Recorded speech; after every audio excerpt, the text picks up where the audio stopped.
So we'll end refraction. We are now going to go to lenses, but before that, one or two things I wanted to discuss. One is in your syllabus, one is not in your syllabus, but आपको जानना चाहिए. So let's see some effects of refraction. ठीक है ना? Effects of refraction. दो चीज देखेंगे. Swimming pool की डेप्थ हमें हमेशा कम नजर आता है. स्विमिंग पूल, ये देखो, ये गाड़ी में कॉल ले रही है. अरे गिडीनेस नहीं होगा तुम्हें? Are you okay? How can you travel and look at the mobile? मैं तो 2 मिनट में उल्टी कर दूंगा. Okay, right, fine. So we used to talk about what is called, भूल गया. हाँ, why does the swimming pools depth appear to be less depth? जब आप स्विमिंग पूल में पाँव रखते हैं तो आपको ऐसा एहसास होता है कि स्विमिंग पूल की डेप्थ बड़ी कम है, and then you suddenly put your leg and you feel that the swimming pool is actually much more deeper. तो इसमें हम एक बात करते हैं, actual depth and apparent depth. Actual depth is the actual depth of the swimming pool, and apparent depth is the what you are sensing as the depth of the swimming pool, जो कि तुम्हें आभास हो रहा है, that is actually misleading you. तो उसको भी थोड़ा देख लेते हैं, वो होता कैसे है. ठीक है, तो सुंदर सा एक स्विमिंग पूल बनाया जाए. आइए एक स्विमिंग पूल बनाया जाए. सो से suppose this is the swimming pools top level. Okay, और स्विमिंग पूल का जो बॉटम लेवल है वो यहाँ पे है, वो यहाँ पे है. सीधी सी बात, स्विमिंग पूल में हमें कैसा इंटरफेस देखने को मिल रहा है? You having air and you have water. Obviously water is a much more denser medium, right? तो यहाँ पे मैं लिख रहा हूँ, ये मीडियम हमारा एयर है और ये मीडियम हमारा वाटर है. All okay? Water means this is a rarer medium. Sorry, water means this is a denser medium, and obviously you should not have any confusion because air is the rarest of all, right? So let us see what happens to the depth. So what I'm doing, I'm actually taking out two arrows. Two arrows means two rays from the depth. Have you understood? These are the two rays from the depth. बस समझ लीजिए, उसमें इतना कुछ खास नहीं है. ये दो रेज है. ये रेज कहां से निकल रहे हैं बेटा? These rays are coming out from the depth of the swimming pool. So let's put refraction into our perspective. The rays are traveling from denser to rarer. So they will bend away from the normal, right? So we should have normal also out here. So let's make normal. यहाँ पे normal बना लेते हैं. So this is one normal and this is one more normal. ठीक है ना? Now these rays are supposed to bend कैसा बेटा? Away from the normal. तो ये रे हमारे कैसे बेंड हो गए? रे ऐसे बेंड हो गए, है ना? थोड़ा ज्यादा बेंड हो गया आपको नजर आप. ठीक है, ये रेज हमारे ऐसे बेंड हो गए, मान लीजिए ऐसे और ऐसे बेंड हो गए. क्लियर बच्चा? Now if I extrapolate these raise, जरा इन रेज को एक्सट्रापोलेट करके देखो. तो इस रे को मैंने एक्सट्रापोलेट किया, ये यहाँ पे आया, और इस रे को अगर मैंने एक्सट्रापोलेट किया, ये कुछ यहाँ पे आया. कहानी समझ में आ रहा है अभी? ये जो है ना, you will be fooled that as if this is the depth of the swimming pool. What is the actual depth? यहाँ पे है. समझ में आया? और यहाँ आप बना लीजिए अपने सुंदर से नैन आंखें. आंख बनाना आता है कि नहीं? हाँ, ऐसे बना लिया करो. मछली की आंख मत बनाओ, इंसान का आंख बनाओ. ये ठीक है? ये समझ में आया? तो यहाँ कुछ नेमिंग कर दें इन चीजों को. ये हो गया हमारा एक्चुअल डेप्थ, और ये जो लेवल हुआ है ना हमारा, इसको हम बोलेंगे एपरेंट डेप्थ. तो यहाँ पे हम कुछ नाम दे देते हैं. इसको हमने PQ नाम दे दिया और इसको हमने RS नाम दे दिया. PQ is my actual depth and this is my, इसको हम क्या बोलेंगे? Apparent depth. नहीं, ये एपरेंट डेप्थ नहीं है. एपरेंट डेप्थ तो ऊपर से नीचे का है. हाँ, ऑब्वियसली ये थोड़ी एपरेंट डेप्थ हुआ. डेप्थ हमेशा ऊपर से नीचे नापा जाता है. 1 मिनट. हाँ चिल्ड्रन, हाँ जहां से वहां तक आया था, थोड़ी सी गलती हो गई हमारी.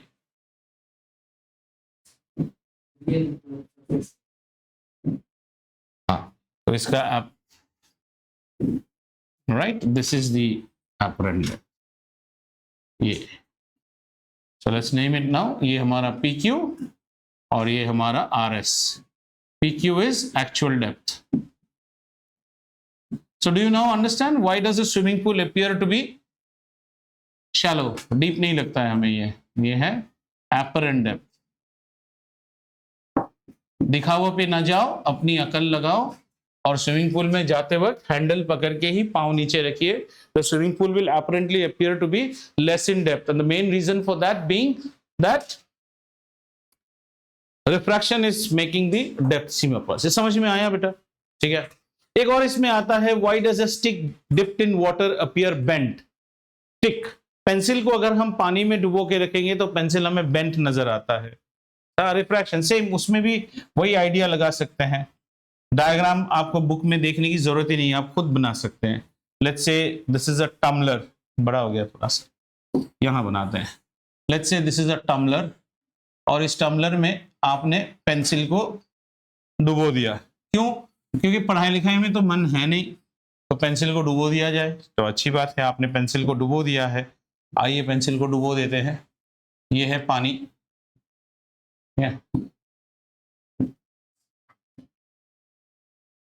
राइट, और हमने यहाँ पे हमारे पेंसिल को डुबो दिया है. So let's put a pencil out here. So हाँ, बेंट हो जाएगा भाई साहब. तो ये हमारी पेंसिल है, ये हमने पेंसिल को डुबो दिया है. Clear? So you will have rays which will come out from the pencil end. So let's make those rays. So यहां से मान लो एक रे आपका ऐसे निकला, एक और रे आपका ऐसे निकला, है ना. फिर ये रेस क्या हो जाएंगे? सर इनमें नॉर्मल आना पड़ेगा, नहीं तो पूरी कहानी अब नॉर्मल हो जाएगी. ये दो नॉर्मल आ गए हमारे, और फिर आपके रेस क्या हो जाएंगे? आपके रेस डेंसर टू रेयरर जा रहा है. So the rays will become bent away from the normal. ठीक है ना. तो ये हुई आपकी कहानी रेस की. पेंसिल के टिप से जो रेज निकल रही हैं वो रेज ऐसे बाहर चली गई. समझ में आया भाई साहब? इजी है, इसमें इतना कुछ खास नॉलेज तो है नहीं, हमारा पेंसिल का टिप है. Okay, and now what we do, we will be producing those rays back. अब हमने इसको पीछे लिया, इसको पीछे लिया, तो ये कहाँ मीट किए? यहाँ पे मीट गए. तो अब आपका जो पेंसिल है ना, आपकी पेंसिल आपको पानी के नीचे यहां ऐसे बेंट नजर आएगा. समझ में आया? Did you understand? Can you make this diagram without looking at a book? Means if you have understood refraction, you should be able to make this diagram without looking at a book also. It's only about take the point, make two rays which are coming out of it, and at the interference make two normals. It goes two rays from the bottom. That is what you are seeing. Na? The bottoms, this is the object. Its image is forming here. So obviously the pencil appears to be from here. ऐसा फिर यहाँ पे लगता है टूट गया आपका pencil. अब क्लियर हुआ?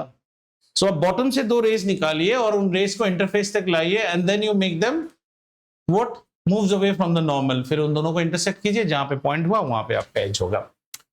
So this is a stick dipped in water appears bent, or the height. एक और बहुत सारे बुक्स में रहेगा, a coin on the pool of a swimming pool, on the bed of a swimming pool appears to be raised. Why? That is also due to refraction. हालांकि ये बच्चों वाली चीजें हैं. इंटरेस्टिंग चीज सीबीएसई जो नहीं पढ़ाता है उसको पढ़ते हैं. हुआ गया? ये सब हो गया? ये बेकार की कहानी है सब. मजेदार चीज पढ़ो. मजेदार चीज आपके कोर्स में नहीं है और उसी को हमें देखना है. क्या हो गया? आइए इसको रख देते हैं.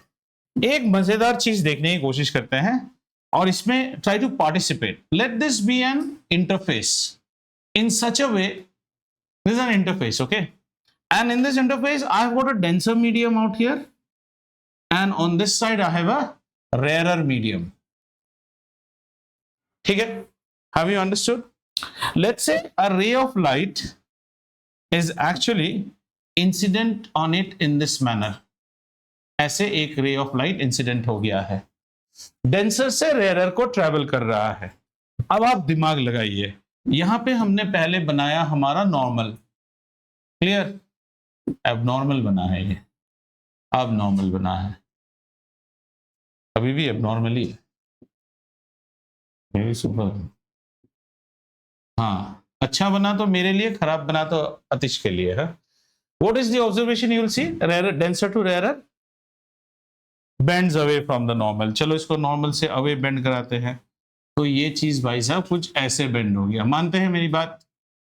ठीक है, बहुत अच्छी बात है। इस वक्त आपकी can you now mark what is your angle of incidence and what is your angle of, so this is my angle of incidence and this is my angle of refraction. ये केस समझ में आया? हमने अगले experiment में क्या किया, इसी एक्सपेरिमेंट में हमने एंगल ऑफ इंसिडेंस को थोड़ा और बढ़ा दिया, ऐसा कर दिया। समझ में आया? बहुत अच्छी बात है। अब हम नॉर्मल को यहां पे लेते हैं। You have increased your angle of incidence. Do you agree? Say this is your I1 and here you have made I2 such that I2 is greater than I1. What do you expect now? R2 is not. R2 is not. R2 एक और यहाँ पे R1 हुआ है, तो एक R2 आना चाहिए। R2 की वैल्यू क्या हो जाएगी? और बड़ी हो जाएगी। क्या अंगद, क्या बोल रहे हो? R2 और बड़ी हो गई, ऐसे हो जाएगा। क्लियर है कि नहीं? ठीक है, because ultimately you have to obey that the ray will always bend away from the normal. अब सवाल आता है, there will be one value of i at which the refracted ray will be such that it will make an angle of 90 degree with the normal. समझ में आ रहा है? एक तो एंगल बनेगा ना, एक ऐसा एंगल ऑफ एक ऐसा बनेगा जहां हमारा रिफ्रैक्टेड रे कैसा बन जाएगा? रिफ्रैक्टेड रे बिल्कुल ऐसा बन जाएगा, यानी आपको रिफ्रैक्टेड रे दिखाई नहीं देगा। You won't see the refracted ray because the angle of refraction has become how much? The angle of refraction has become 90 degree. Angle is always the angle. तो ऐसा कुछ एक एंगल, सॉरी या तो ऐसा कुछ एक, ऐसे मान लीजिए कुछ एक एंगल ऑफ इंसिडेंस होएगा। मानते हैं कि नहीं? थियोरेटिकल तो पॉसिबल है ना, थियोरेटिकली क्या यहां पे इस एंगल ऑफ इंसिडेंस को हम कहते हैं critical angle. Critical angle is the angle at which if a ray is incident as it passes from one medium to another, the angle of refraction is how much? 90 degree.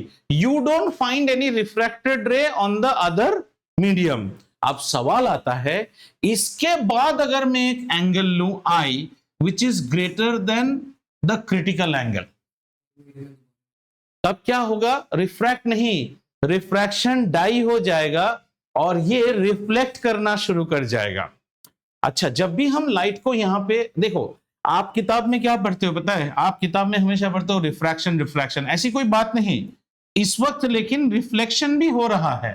There is a reflection also which is happening, you can deny that, but since our chapter is about refraction, तो हम refraction पे ज्यादा ध्यान दे रहे हैं।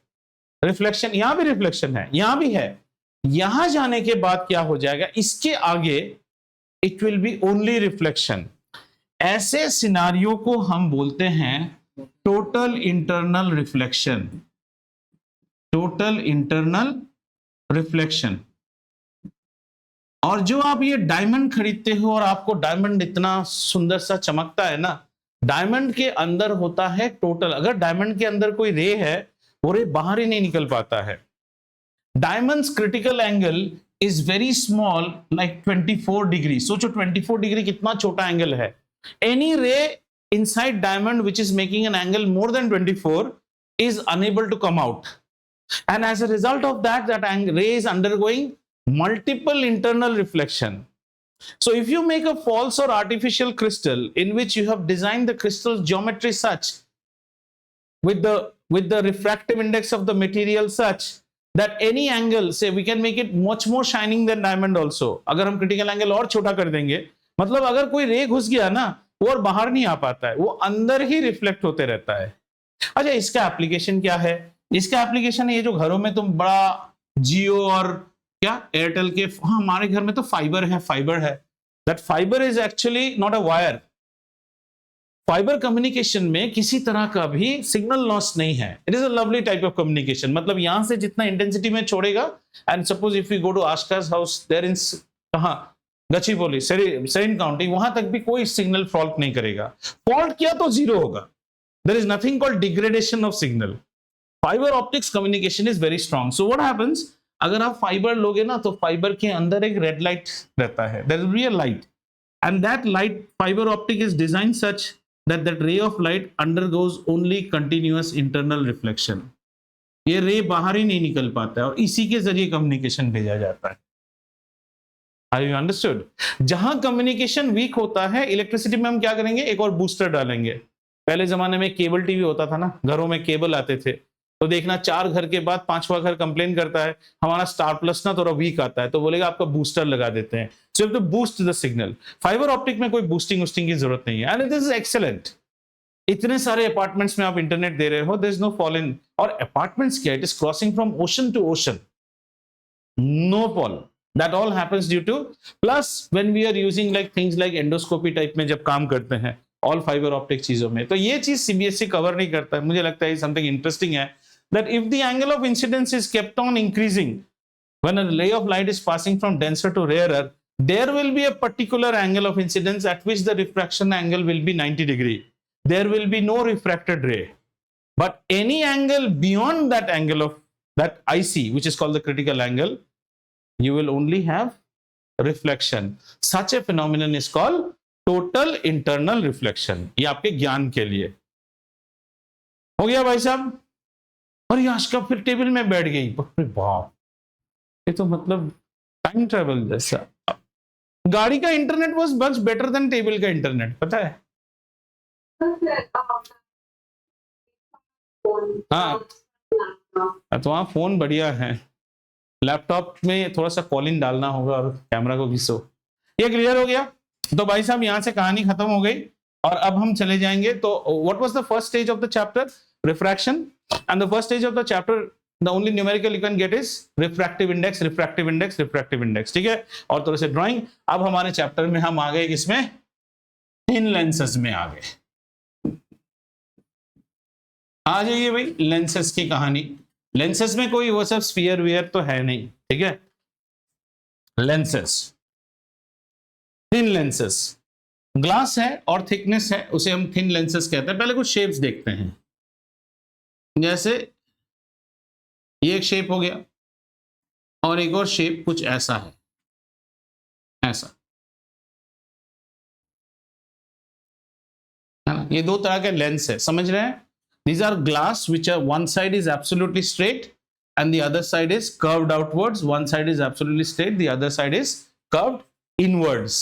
इसको हम बोलते हैं प्लानो कॉन्वेक्स. प्लानो कॉन्वेक्स किसको बोलते हैं, इसको प्लानो. प्लानो मतलब प्लेन से प्लानो, और इसको बोलते हैं प्लानो कॉनकेव. कॉनकेव का वही फंडा है भाई, केव के अंदर आदमी बैठा हुआ है. ठीक है, ये क्यों बताया सर, हमारे चैप्टर में तो कॉन्वेक्स और कॉनकेव है. तो कॉन्वेक्स कैसे बनता है, एक प्लानो कॉन्वेक्स और एक और प्लानो कॉन्वेक्स को जोड़ देने से बन जाता है कॉन्वेक्स लेंस. समझ में आया. और 2 प्लानो कॉनकेव को जोड़ने से बनता है कॉनकेव लेंस. आगे चलते ये मिडिल वाला जो आपको बादाम जैसा दिख रहा है ना, वो तो और नहीं बनाएंगे. तो आगे चलते क्या बनाएंगे सर, आगे चलते हम सिर्फ आपको ऐसे बना के देंगे. ये है कॉन्वेक्स लेंस और ये है कॉनकेव लेंस. समझ में आया. और इसको हम कहते हैं lenses, thin lenses, spherical lenses, जो भी बोलिए. एक ग्लास का एक पीस होता है और इस ग्लास के पीस को ऐसे बनाया जाता है. हमें यहां सारे इमेज फॉर्मेशन वगैरह स्टडी करना है. That means we are going to study again nothing but refraction only out here. Can I go to the next screen? Right, very good. So we start with, I told you mirror, what did we study more in detail? Concave. Concave. So in lens you will be studying convex. In lens we would be studying convex lens in detail. Convex lens. Convex lens. ठीक है. So the first definition will again come is, what do you understand by the principal focus? The principal focus. अच्छा lens है, lens में लेकिन हमेशा दो दो focus बनेंगे, ठीक है। तो प्रिंसिपल फोकस जानने के लिए पहले आपका कॉन्सेप्ट क्लियर होना पड़ेगा, what is known as the principal axis. So this is the principal axis. Principal axis mirror के लिए क्या होता था? Principal axis is a horizontal line which is perpendicular to the axis of the mirror or the tangent to the pole at the mirror, है ना, and it passes through the pole of the mirror। और पोल में से हम क्या लेते थे? एक टेंजेंट ले लो, उस टेंजेंट के साथ प्रिंसिपल एक्सिस हमेशा क्या हो रहता था? परपेंडिकुलर। तो यहां भी कुछ ऐसी कहानी होगी। यहां पे हमारा प्रिंसिपल एक्सिस जहां आ गया, तो यहां पे एक एक्सिस हो गया हमारे लेंस का एक्सिस, है ना।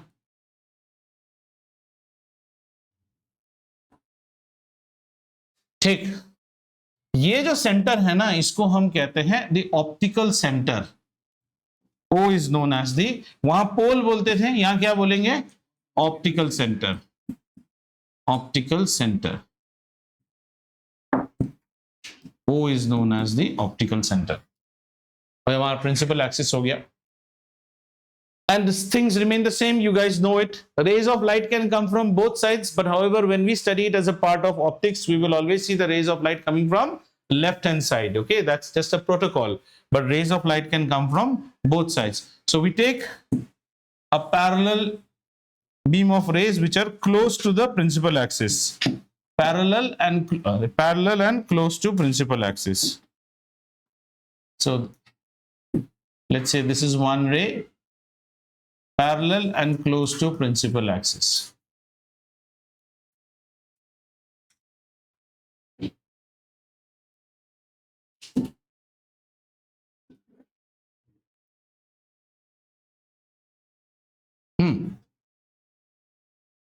Now you will find that all these rays converge upon one point after getting refracted by the lens. They all converge on one point.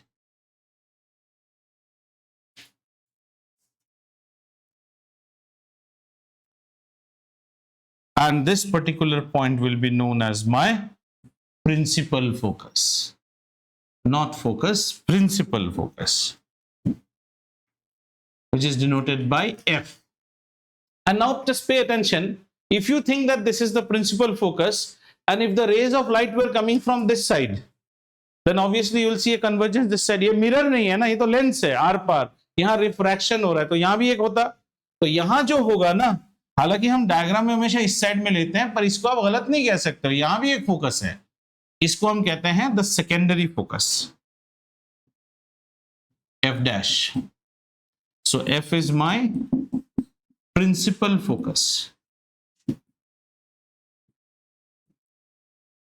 and F dash will be known as my secondary focus. ठीक है, सारे कुछ चीजें देख लेते हैं, फिर definitions पे जाएंगे। अगर आप यहाँ रेस को देखो, तो आप अगर सारे रेस को देखो, तो रेस क्या हो रहा है बेटा? All the rays are coming and converging. ऐसे टाइप लेंस को इसीलिए हम कहते हैं कन्वर्जिंग लेंस।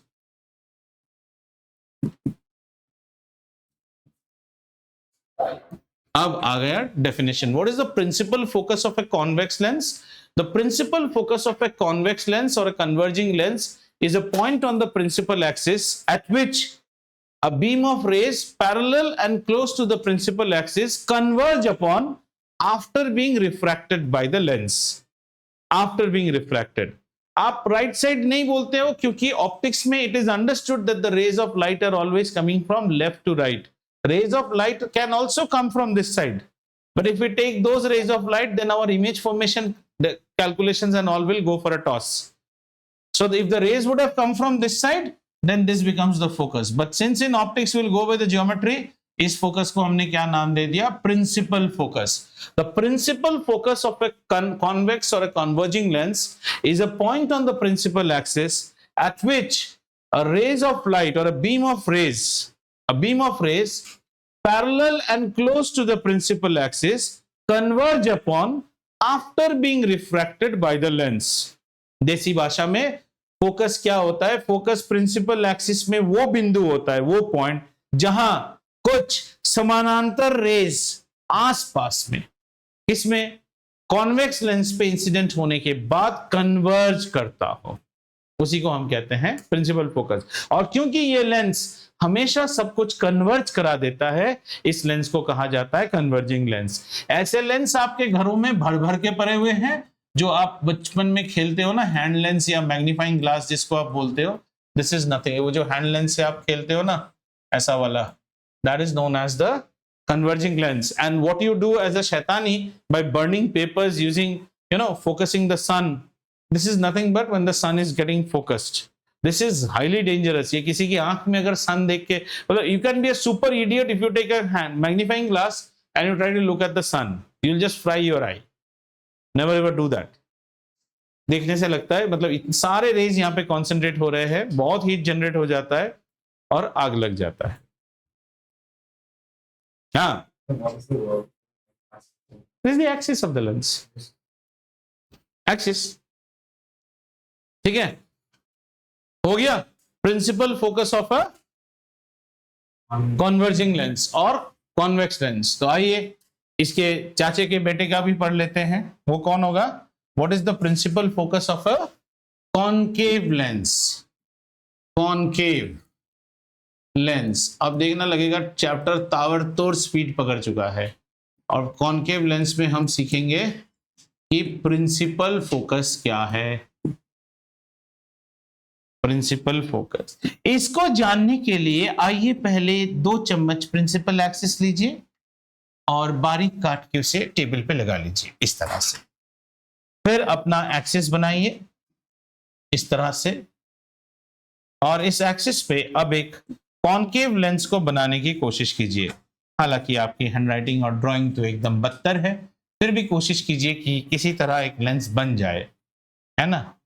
बनाना तो पड़ेगा ही आपको, और वो लेंस कुछ इस तरह बनेगा। ये आपका कॉनकेव लेंस हो गया, ठीक है। अब यहां पे भी एक ओ आ जाएगा, ये ओ माना जाएगा आपका ऑप्टिकल सेंटर, तो आप लिख लीजिए, ये प्रिंसिपल फोकस हो गया, और ओ क्या बन गया? Optical centre. और ये क्या बन गया? प्रधान मध्य रेखा, प्रिंसिपल एक्सिस, है ना? तो यहां पे कहानी थोड़ी सी अलग है भाई साहब। यहां की कहानी है close and parallel incident raise लेंगे, ठीक है ना?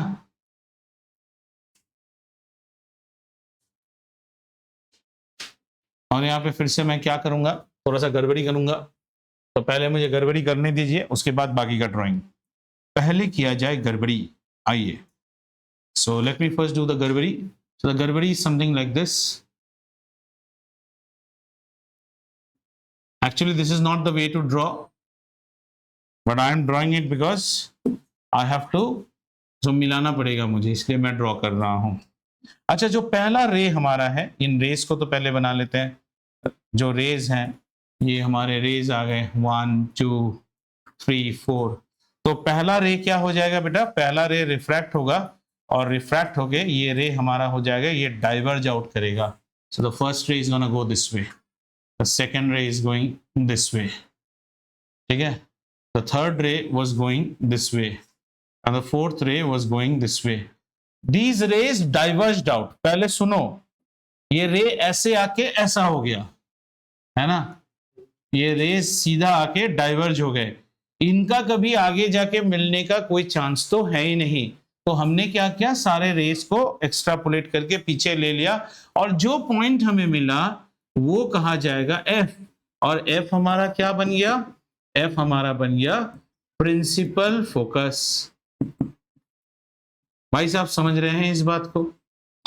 और उसी तरह इस साइड में भी तो एक होगा, अगर रेज यहां से आए, एक रे मान लो यहां से आया, वो यहां चला जाएगा, यहां वाला रे यहां चला जाएगा, इनको पुल करेंगे तो यहां भी एक फोकस मिलना चाहिए, ये F डैश, ये बन गया हमारा सेकेंडरी फोकस। लेंस में भाई साहब 2 फोकस होते ही होते हैं, तो ये F था और ये F डैश हो गया, ये बन गया हमारा सेकेंडरी फोकस। और क्योंकि रेस को ये लेंस डाइवर्ज कर देता है, ऐसे लेंस को हम कहते हैं डाइवर्जिंग लेंस। तो आइए परिभाषा लिखते हैं। Define the principal focus of a concave lens or a diverging lens. The principal focus of a concave lens is a point on the principal axis from which rays parallel to principal axis appear to diverge out after being refracted by the lens. ये principal axis का वो point है जहां से ये प्रतीत होता है, क्या प्रतीत होता है कि जो रेस पैरेलल आए थे वो यहीं से ऐसे प्रतीत होता है मानो डाइवर्ज आउट हुए हैं। अब उसको इंग्लिश में लिखिए।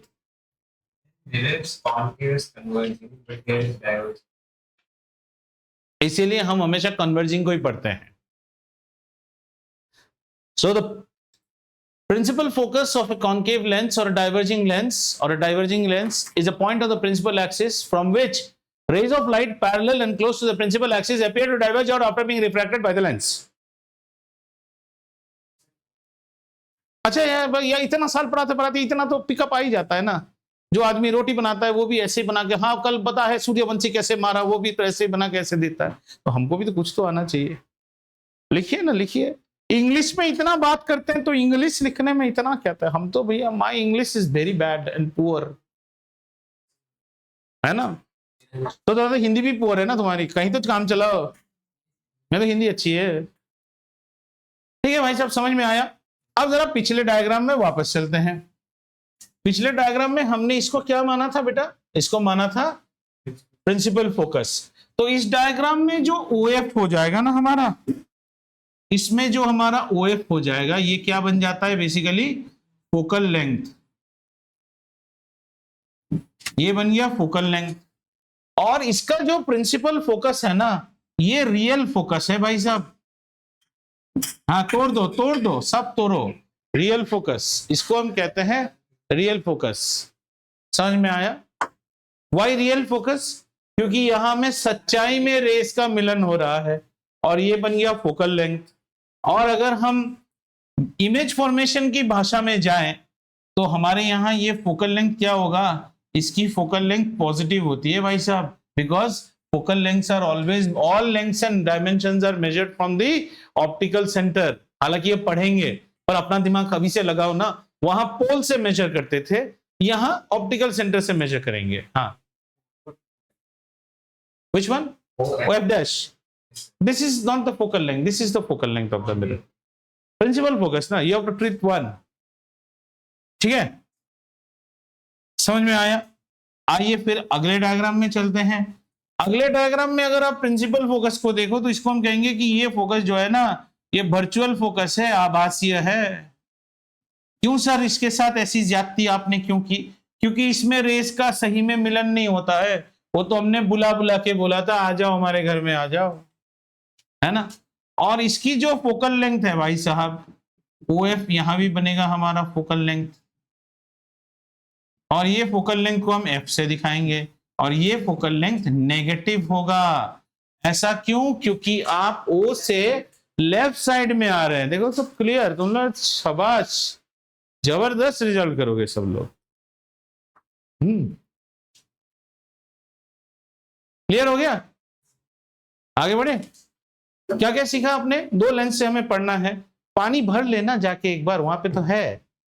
हाँ मतलब कॉमन सेंस काम नहीं करता है। नीचे झुको और देख के भरो। वो उस रूम में जा रहा है, देखो वो वाटर फिल्टर तुम्हें नहीं दिखता। नीचे झुको और झुक के भरो। अगर एक बूंद पानी बाहर गिरा वहीं पे पोछा मनवाऊंगा तुमसे। Right side is cold, middle is normal, left side is will not serve you, that's hot.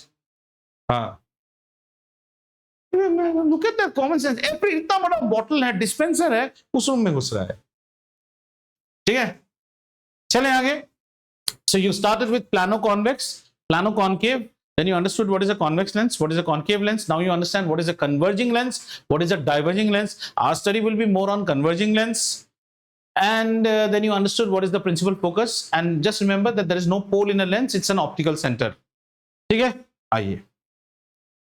अच्छा, थोड़ा और जान लेते हैं। जैसे ये वाला नहीं, इस डायग्राम में वहां पे हम क्या क्या चीजें पढ़ते थे बेटा? एक पोल पढ़ते थे, एक फोकस पढ़ते थे, एक सेंटर ऑफ कर्वेचर पढ़ते थे। यहां हम फोकस और सेंटर ऑफ कर्वेचर नाम का चीज नहीं होता है। यहां पे एक और पॉइंट हम लेते हैं, इसको हम कहते हैं 2f, f and 2f। यहां पे भी एक होगा 2f dash. There is nothing called centre of focus, focus twice the focus.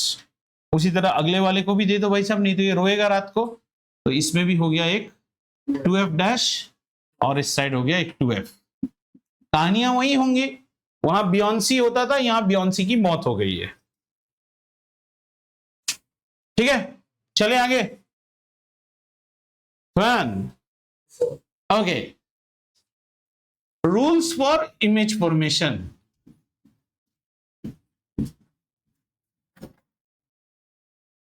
Image formation अभी फास्ट जाएगा क्योंकि तुम्हें पता ही है कि इमेज कैसे बनता है, रियल क्या है, वर्चुअल क्या है, सारी कहानियां तो तुम्हें पता ही है। आ जाइए भाई साहब, रूल्स फॉर इमेज फॉर्मेशन जानने के लिए सबसे पहले बनाइए एक प्रिंसिपल एक्सिस। ऐसे एक और प्रिंसिपल एक्सिस मैंने बना लिया। ठीक है, एक और प्रिंसिपल एक्सिस मैंने बना लिया। सर इतने क्यों बना रहे हो, क्या करो, तुम लोग स्लो हो ना, तुम्हारे लिए वेट करते करते कुछ एक्सिस ही बनाया जाए।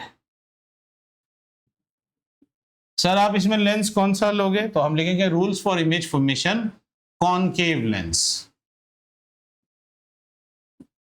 ठीक है, तो बना दो यहां पे, ये है कॉनकेव लेंस। लुकिंग लाइक अ रग्बी बॉल सर। ये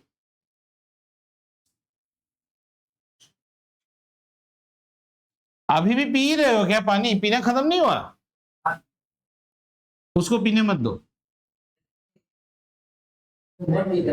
हाँ, आधा पानी मेरा बोतल वही खत्म कर देता है। ठीक है, पहला कानून, कानून के हाथ काफी लंबे होते हैं। आइए, पहला कानून कहता है कि अगर कोई रे प्रिंसिपल एक्सिस के पैरेलल है तो दैट ससुरा will pass through the focus after reflection. A ray of light which is parallel to the principal axis passes through the focus after refraction। लेक्शन मत लिखना, लेक्शन लिखोगे तो मोतीचूर के लड्डू मिलेंगे, वो भी बड़े बड़े। अच्छा, बिल्कुल सीख गए हो तुम भी। A ray of light which passes through the focus। अब आप बोलोगे कौन सा फोकस, ये सेकेंडरी फोकस है। A ray of light which passes through the focus, क्या हो जाता है उस रे ऑफ लाइट को, becomes parallel to the principal axis। कब? After refraction. बहुत ही अच्छा भैया, बहुत नॉलेज है आप लोगों को। कॉनकेव लिख दिया क्या? हाँ, उसी वक्त पानी का बोतल लेगा, ये सब लेगा तो मेरा माइंड डिस्टर्ब हो जाता है ना। Convex, sorry. ये हो गया रूल नंबर 2 भाई साहब। और तीसरा रूल कहता है अगर तुम मेरे दिल के चीर के जाओगे तो वैसे ही चले जाओगे। समझ में आया? उसमें क्या सीखा था, उसमें टू सेंटर ऑफ कर्वेचर से अगर जाएगा तो वैसे ही आएगा, और पोल पे जो आप एंगल बनाओगे उसी एंगल से। हाँ, तो यहां पे ये 3 ही रूल है हमारे पास भाई साहब। तीसरा रूल लिख लीजिए, a ray of light that passes through the optical center does not undergo any refraction or bending। समझ गए? बहुत ही बढ़िया।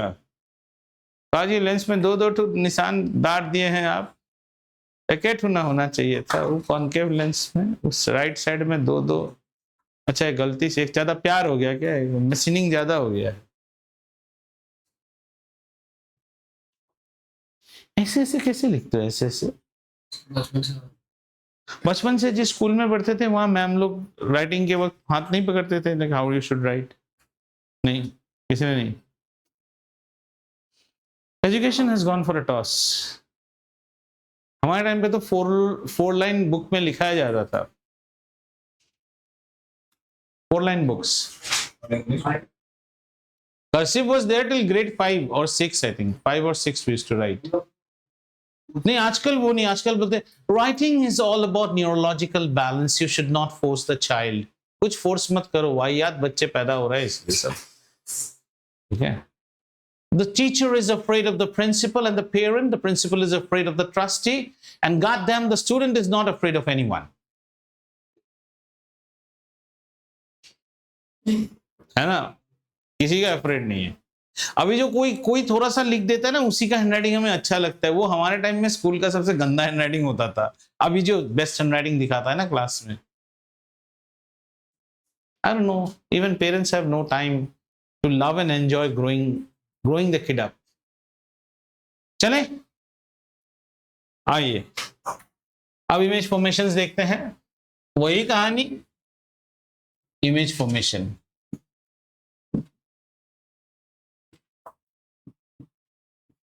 Bye convex lens. अच्छा, वहां लिपस्टिक वाला केस याद था ना? उसकी खासियत क्या थी? वो एक ही केस है जहां वर्चुअल इमेज होता था, इरेक्ट इमेज होता था और मैग्निफिकेशन मोर देन 1 होता था। और उस केस में हम ऑब्जेक्ट को कहां रखते थे? Between pole and focus. तो वैसा ही केस यहां भी बनेगा। और इसको आपको लिपस्टिक बोलने की जरूरत नहीं, यही मैग्नीफाइंग ग्लास का है, जहां पे मैग्नीफाइड इमेज मिलेगा, इरेक्ट मिलेगा। मैग्नीफाइंग ग्लास तो आपको सीधा ही दिखाता है ना, बिकॉज। और ऑब्जेक्ट को आप कहां लेते हैं? बिल्कुल हाथ के पास। देखिए, आपके शनि का दशा बहुत अच्छा है, बृहस्पति का लग्न अच्छा है, तो वहां ऑब्जेक्ट कहां रहता है? लेंस के बिल्कुल पास। So the object is between the optical centre and focus. ठीक है, प्रिंसिपल फोकस। इधर फोकस बोलेंगे, प्रिंसिपल नहीं, क्योंकि इस साइड रहेगा ना ऑब्जेक्ट। प्रिंसिपल फोकस हमेशा उस साइड है। हाँ, सेकेंडरी फोकस बोलने की जरूरत नहीं, फोकस ही बोलते हैं हम उस केस पे। ठीक है, तो पहला केस देखते हैं, आइए। और ये कुछ यूनिक सा केस बनेगा हमारा। गलती भी हो सकता है, किताब उताब नहीं देख रहा हूं, मन से पढ़ा रहा हूं, मन की पढ़ाई, मन की पढ़ाई। अच्छा, ये एक्सिस ना आप बनाओ नहीं बनाओ कोई मतलब नहीं है, नहीं बनाने से भी चलता है, क्योंकि मेरे यहाँ पे फ्री हैंड ड्राइंग हो रहा है तो मुझे हेल्प करता है शेप देने में। फिर कहोगे सर इसको लेने के बाद आप ऐसे काजू बना रहे हो, क्या करूं? ठीक है, लेंस से बड़ी बड़ी बनाई है, ऐसा लेंस हो गया। ऑब्जेक्ट को कहाँ रखना है? फिर हम मार्किंग्स कर लेते हैं। ये हमारा O, ये हमारा फोकस, ये हमारा दूसरा फोकस, और फिर हमारे साइड यहाँ पे होना चाहिए 2F, और यहाँ पे भी एक होना चाहिए 2F। बात समझ में आ गई भाई साहब? आइए यहाँ पे लगते हैं अभी कौन सा चीज? ऑब्जेक्ट। तो ये है मैग्नीफाइंग ग्लास वाला केस। तो ऑब्जेक्ट कहाँ पे रहेगा? ऑब्जेक्ट बिल्कुल फोकस और ऑप्टिकल सेंटर के बीच में रहेगा। ठीक है, ये है हमारा object, our object. So a ray of light which is parallel to the principal axis will pass through the focus, है ना? और दूसरा रे कैसा होगा? दूसरा ray of light which is parallel to the principal axis passes through the focus, और दूसरा रे बनेगा हमारा ऑप्टिकल सेंटर से जो रे जाएगा वो कैसा? अनडिफ्लेक्टेड चला जाएगा। ये दोनों रेस बेटा डाइवर्जेंट बनेंगे। तुम्हें शायद यहाँ पैरेलल लग रहा है, बट ये डाइवर्जेंट बन जाते हैं। और ऐसे केस में अब हमें थोड़ी सी 2 नंबरी करनी पड़ेगी। ऐसे केस में the thing is that you won't expect the rays to meet, so the only chance for you to get an image is that you extrapolate these rays. So let us extrapolate. I am extrapolating it on this side, okay, and I am extrapolating this on this side. ठीक है, ऐसा करने पे मुझे मेरा image मिल रहा है।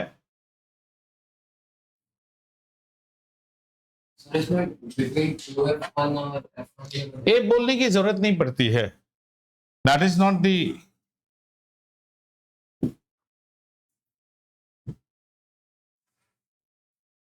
ठीक है, अगर आपका इमेज था, ऑब्जेक्ट था ए बी, आपका इमेज बना है A dash B dash. Case number 1, when object is placed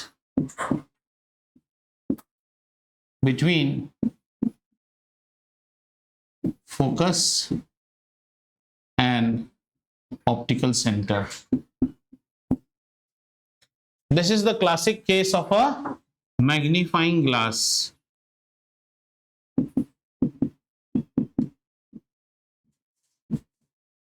Or you can also call the hand lens. इसको बायो लैब में सिंपल माइक्रोस्कोप भी बोलते हैं. Simple microscope.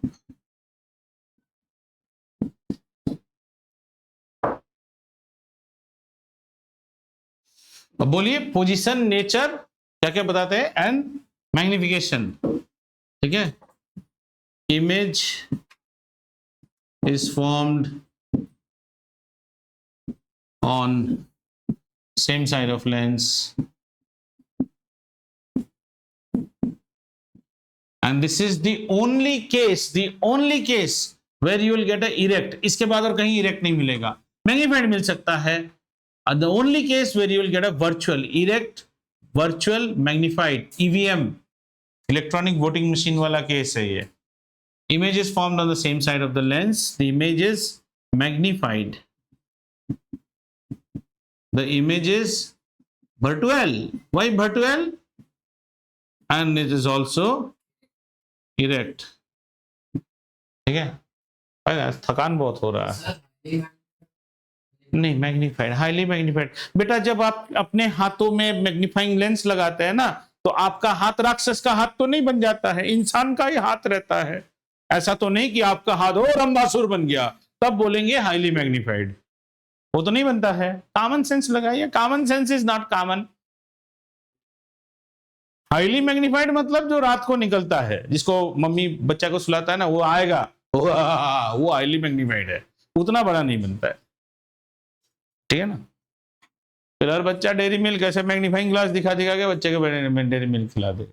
बड़ा लाया था छोटा, वो कितना 5-10 रुपया वाला, बच्चा को लगेगा टोबलरोन खिला रहा है. एक होता है ना टोबलरोन, अंग्रेजी वाला चॉकलेट. हाँ, something that is, you know, looks like a kaleidoscope and it's got triangular in shape, a big chocolate we find in airports. और जो भी दुबई ड्यूटी फ्री से आता है एक टोबलरोन ले लेके आता है. इसको तो बहुत पता रहेगा, पापा आते ही होंगे तो टोबलरोन लेके आता है. हाँ. कौन कौन टोबलरोन खाते हो? मुझे फेरेरो रोशर में उतना मजा नहीं आता है. ये ओवरहाइप चॉकलेट है. लिंट का जो आप बोलते हो ना, जिसको मैं लिंडिट बोलता हूं, उससे बेहतर कोई चॉकलेट नहीं है. Which you get abroad also. और कभी कभी बाहर ना $1 में आपको मिलेगा, मतलब यूएस वगैरह में. किंडर जॉय इज वेरी मुंह में लगता है. किंडर जॉय दैट वो उसका पैकेजिंग ज्यादा ये है. To me the best chocolate is the Cadbury's Dairy Milk which without anything inside. And उसमें अगर आप पैसा खर्च करके सिल्की खाना चाहते हो वो सब बात अलग. बट अभी जो 100 रुपीज का एक फैमिली पैक आता है ना, जिसको खोलने से सिर्फ फॉयल आएगा और कुछ नहीं, that is the best chocolate. You will enjoy chewing it. So many chocolates you can have. कितना कॉम्बिनेशन करते हैं, बट डेयरी मिल्क का कोई जवाब नहीं. उसमें अगर आप सिल्की खा रहे हो तो और अच्छा लगेगा. एंड लिंडिट ऐसे जो बोल रहा है वो अच्छा है. किटकैट तो गरीब्स हैं. किटकैट खाने के बाद एक बार टंग ऐसे घुमाना पड़ता है, दांतों में लग के आता है ना किटकैट. KitKat गरीब्स chocolate.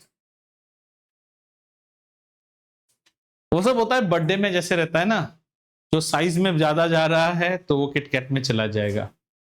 मार्स बोलो, स्नीकर्स बोलो, जो बोलो. घर में एक टीचर होने से ये एक फायदा है. बीच बीच में sometimes I C 1 or 2 weeks gone my wife has not brought a single chocolate. अकाल पड़ गया क्या स्कूल में? बर्थडे नहीं मन रहे हैं. The moment she comes again तो चाहिए हाथ में मुझे खाने के लिए. और टीचर को हमेशा एक बड़ा वाला देते हैं ना. हाँ, कुछ तो पर्क्स होना चाहिए. अंगद तो खाते ही रहता होगा. सिस्टर. ठीक है, ये हो गया. अगला वाला देखें. चलिए एक और देख लेते हैं. Well, image is that, object is that infinity. ये वो सन वाला केस है. Object is at infinity. In fact इसका आप ऑलरेडी बना चुके हो जब हमने प्रिंसिपल फोकस वाला केस देखा था. आइए इस केस को 2 डायग्राम में देखेंगे ताकि आपको समझ में आए. Otherwise you won't be able to see the height of the object. That's why we will make it in 2 diagrams. Okay. और इसी में कहानी आज क्या ऋषभ चॉकलेट वॉकलेट नहीं खाते हो? क्या अभी से त्याग कर दिए हो ब्रह्मचारी? नहीं खाते हो? कौन नहीं खाता है? अच्छा, हाँ हाँ, तुम्हारे क्लास में क्या हो गया? क्यों, उनको क्या? कोई कोई लोग, मतलब वो कुछ लड़कियां ही होंगी। This is lot of calories, you know, you will get. आज का चॉकलेट खाते हो? You should not have sugar. ये सब बातें सुनते हो ना आजकल, खाते हो कि नहीं? क्या एट टाइम्स? तो वैसे बात कर रहे जैसे 45 साल हो गया इसका। इस उम्र में यू डोंट टेक तेजिता chocolates? Absolutely, at this age you shouldn't think twice. ट्यूशा को तो मार पड़ती है घर पे चॉकलेट नहीं खाने के लिए, इतना चॉकलेट खाते रहती है वो। ठीक है, दीपांशु चॉकलेट खाते हो? बहुत अच्छा बच्चा है। सिद्धार्थ को बोलो बाल काटने के लिए, वो सब खाना शुरू करेगा। सिद्धार्थ अभी इंसान है ही नहीं। व्हाट? 2 दिन बाद वो कबीला बन जाएगा, ठीक है ना?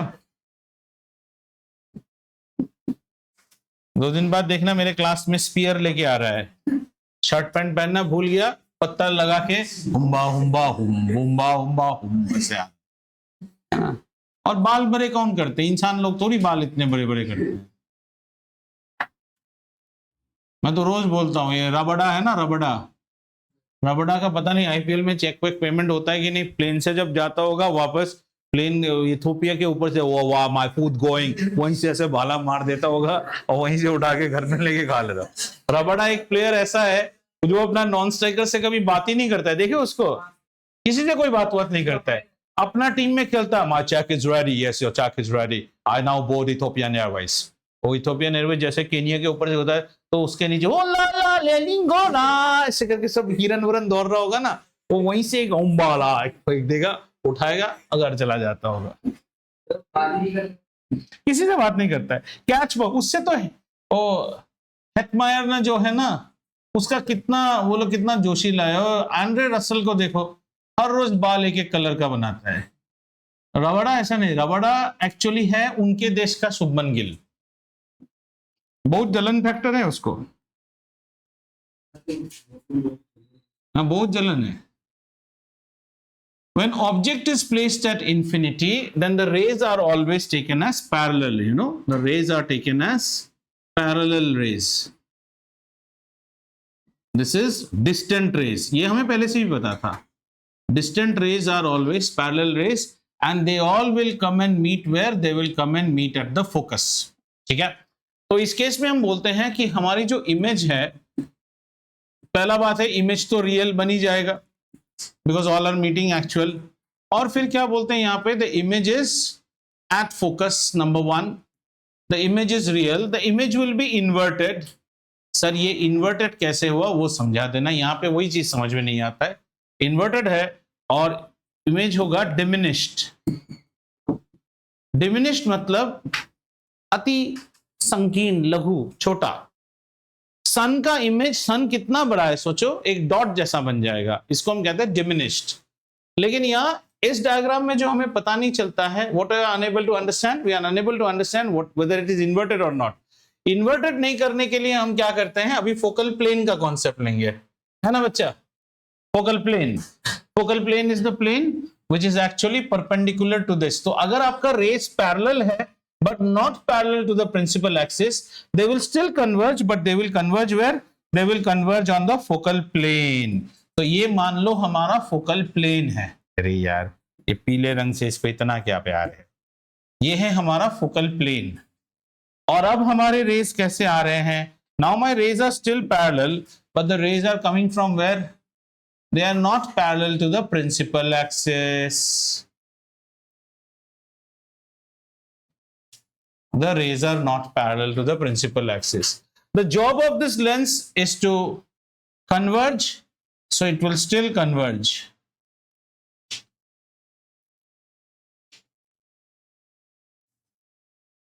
ऐसे हो जाएगा, ठीक है। थोड़ा सा नीचे आना चाहिए, डायग्राम एग्जैक्टली करेक्ट नहीं हुआ है, लास्ट के 2 रेस थोड़े से गलत बने हैं, क्योंकि कन्वर्ज तो होना ही चाहिए। आइए कन्वर्ज, थोड़ा सा इमेज बड़ा दिखेगा। हाँ, now you can appreciate that the image is inverted. The image is inverted. यहां आपका इमेज फॉर्म हो रहा है, ठीक है। And this is nothing but my focal plane. So the image will be always forming on the focal plane. अगर आप parallel आ रहे थे तो the image would have formed exactly on the focus. हाँ, अगर आप पैरेलल नहीं आ रहे हैं तो आपका इमेज कहां फॉर्म हो जाएगा? आपके फोकल प्लेन पे फॉर्म होगा, है ना। तो इसका उल्टा वाला केस क्या हो जाएगा? When the object is at focus, the image is formed at infinity and it will be highly magnified. और फिर एक देखेंगे when the object is between Fn to F and when the object is beyond to F. वहां पे beyond C देखा था, वो अगले क्लास में देखेंगे। इसके बाद और क्या, ये चैप्टर खत्म हो जाएगा, इसके न्यूमेरिकल्स करेंगे और 2-3 क्लासेस में ये चैप्टर खत्म हो जाएगा। फिर हम घुस जाएंगे इंसानी आंख और खूबसूरत दुनिया, उसमें मान लो मैक्सिमम 3 चैप्टर, फिर लाइट हुआ खत्म, 3 क्लास। वो सब ज्ञान देते हैं हम, तो बुक में भी नहीं है तुम्हारा। फिर खत्म हो जाएगा लाइट। तो सीबीएम वाला जो बुक दिए है ना, कॉम्पिटेंसी बेस्ड क्वेश्चन, उसको चाटना शुरू कर दीजिए। और अभी से बहुत सारे सैंपल क्वेश्चंस बुक हैं, जो जो पार्ट आप पढ़ चुके हैं वहां से देखिए क्वेश्चनिंग किस पैटर्न का आता है। That will make you realise whether your study is happening properly और not. You are getting to know the content. Are you now able to figure out the answers? Because the extent of objective questions will be more. हाँ या ना type question ज्यादा होंगे, descriptive कम आते हैं अभी। Now CBSE will be having 60 to 70% of the paper will be objective oriented. Now in objective it can be a true or false, it can be assertion reasoning, it can be fill in the blanks, it can be one word. देखने में आसान लगता है, लेकिन जब आप 3 objective गलत कर देते हो ना, तो आपका पेपर चेक होगा भी कितने में? 77 में चेक होगा। और उसके ऊपर अगर और 4 गलत हो गया, मिस्टर राजीव रस्तोगी, ये आपके फादर की एक और 0 कम करने से वैसी वाली स्टोरी, 3 Idiot वाली। So see, in what happens, the good thing is when you get a subjective question, कुछ भी लिखो, कुछ तो नंबर देगा। ऑब्जेक्टिव में इट्स अ गो और अ नो गो, गया तो गया। फिर आप घर आके जितना भी बोलो I made a silly mistake, you did not make a silly mistake because at that moment you did not realise it was a mistake. Silly mistake is a mistake which you should realise and there you correct it. तभी तो आप पूरा revise के ऐसे करके पूरे होशो हवास में गीता पे हाथ रख के कहता हूं जो भी लिखूंगा अच्छा लिखूंगा, वैसे आपने सबमिट किया था ना। फिर लड्डू खाए तो फिर वो क्या था? वो सिली मिस्टेक थोड़ी है, वो मिस्टेक ही है, आपको नहीं आता है। So it is very dangerous. People think objective is easy, objective is not easy. Objective में आपको thorough study and you should have swum in the pool of question a lot. You should have swam in the pool of question a lot. जितने तैरोगे उतना आपको answer आएगा, ठीक है। रखें फिर, ये इसको फेस टाइम कॉल कर रहा है अभी, देखो। हाँ हाँ, समर ब्रेक देने से तो फिर कोर्स खत्म नहीं होगा ना बेटा, क्योंकि आपके इस साल 2 बार तलवार गिरेगी आपके गर्दन पे। पिछले साल तक 1 बार गिरती थी, इस बार 2 बार। Because we have to see, idea is very simple. We have to get through our course as quickly as possible. Then we get on to 1 round revision. After 1 round revision is over, every day you are coming here, you will come with your laptop. It is a paper. वहां बहुत लोग सोचते हैं आज मैं नहीं जाऊंगा, आज मैं नहीं जाओगे, वहीं उतना ही खराब होगा। Paper. So we will have paper. Then we will jack up questions. Means 60 balls, 90 required to win. और आप win करोगे तभी जाके आपका हाथ सेट होगा। और ये तो